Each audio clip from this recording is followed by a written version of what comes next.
ముందుగా అందరికీ సంక్రాంతి శుభాకాంక్షలు. సంక్రాంతి అంటేనే పెద్ద పండగ లేదు పెద్దల పండగ అని అంటూ ఉంటారు. సంక్రాంతికి ఒకరోజు ముందు భోగి పండగతో సంబరాలు మొదలవుతాయి.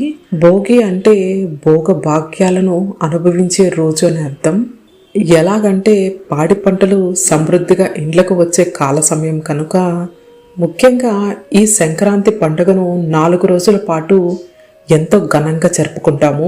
సూర్యుడు మకర రాశిలోకి ప్రవేశించిన రోజునే మకర సంక్రాంతిగా పండుగను ఎంతో విశేషంగా జరుపుకుంటాము. గొబ్బెమ్మలు, భోగి మంటలు, గంగిరెద్దులు, పిండి వంటలు, హరిదాసు కీర్తనలు, రథం ముగ్గులు, కోడి పందాలు, ఇలా సంక్రాంతి వచ్చిందంటే ఆ సందడే వేరుగా ఉంటుంది.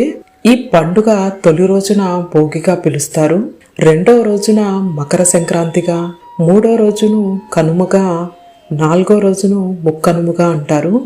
భోగి ముగిశాక సూర్యుడు దక్షిణాయనం నుంచి ఉత్తరాయణానికి మరలుతాడు. ఆ రోజే మకర రాశిలోకి అడుగు పెడతాడు. సంక్రాంతి సూర్యుడు పండుగ కాబట్టి సూర్యుడిని పోలిన గుండ్రటి రూపం, ఎర్రటి రంగు కారణంగా దీనికి ఆర్కఫలం అనే పేరు వచ్చింది. సం అంటే మిక్కిలి, క్రాంతి అంటే అభ్యుదయం అని అర్థం. మంచి అభ్యుదయాన్నిచ్చే క్రాంతి కాబట్టి దీన్ని సంక్రాంతిగా పేర్కొంటారు. తెలుగు లోగిళ్లలో సంక్రాంతి సంబరం అంబరాన్ని అంటుతుంది. సంక్రాంతి రోజున భక్తులు గంగా, యమున, గోదావరి, కృష్ణ, కావేరి లాంటి పవిత్ర నదుల్లో పుణ్య స్నానాలు ఆచరిస్తారు.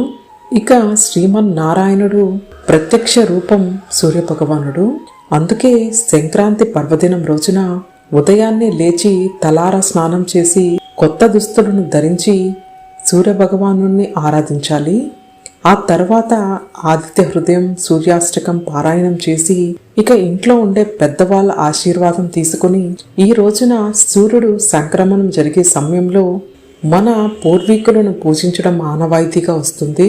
పితృదేవతలకు తర్పణాలు, పితృదేవతలకు దానాలు చేయాలని సంక్రాంతి పర్వదినం నాడు భూదానం, సువర్ణదానం, వెండి దానం, అన్నదానం, పుస్తక దానం, బియ్యం దానం, పప్పు, ఉప్పు, గుమ్మడికాయ వంటి నిత్యావసర వస్తువులను దానం చేస్తే మంచి ఫలితాలు ఉంటాయని అంటారు.